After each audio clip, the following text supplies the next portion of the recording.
It's been 2.5 years of relentless attacks. And I think that is actually the plan.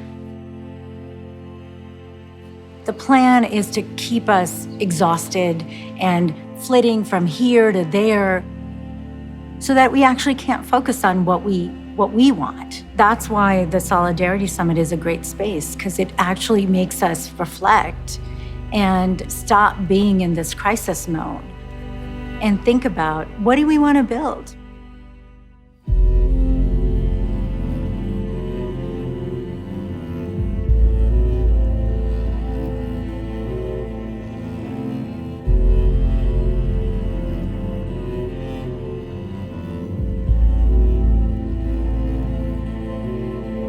The folks who come to the summit are frontline activists who are doing the hardest work on some of the most difficult issues when it comes to racial justice in the United States. Some are executive directors, some are community organizers.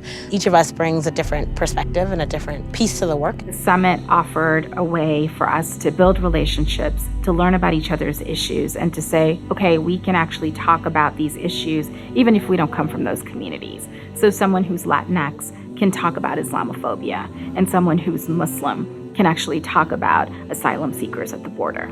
It's the antidote to disunity. Unless you're sitting and breaking bread with people and hearing what they are looking for and what they're struggling for, it's only then the light bulb goes off and you go, okay, well, that's actually what we're looking for too. We have had income inequality in this country and poverty and school segregation. These issues have always existed.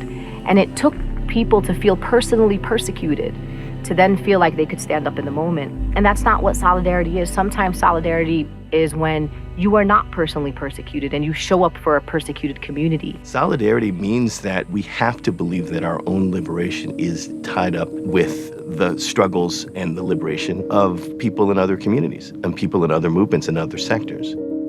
This is the 5th summit that I've been to, and through this process, I've created relationships with individuals who work at different organizations. We were under attack earlier this year, and some of the key organizations that came to our aid were based on relationships I formed at this summit years ago. Being here at Solidarity Summit reminds me that there is community, that there is an opportunity to redefine what solidarity looks like. And so I hope that this conversation can become something that we demonstrate to the world and how solidarity truly is. Part of the idea of building solidarity is really about a practice of, showing up and loving for people even during those moments of conflict. Our organizations operate in different lanes with different missions, with different theories of change. I disagree all the time, and I welcome that.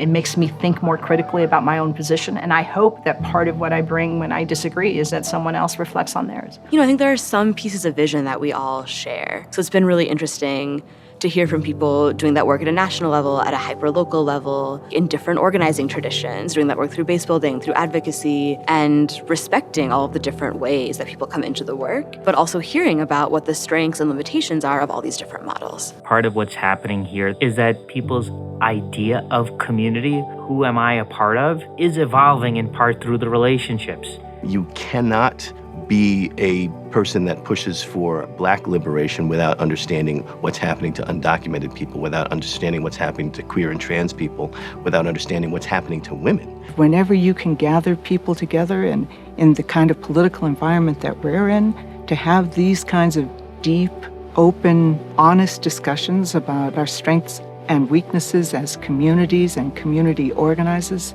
the stronger the movements will be.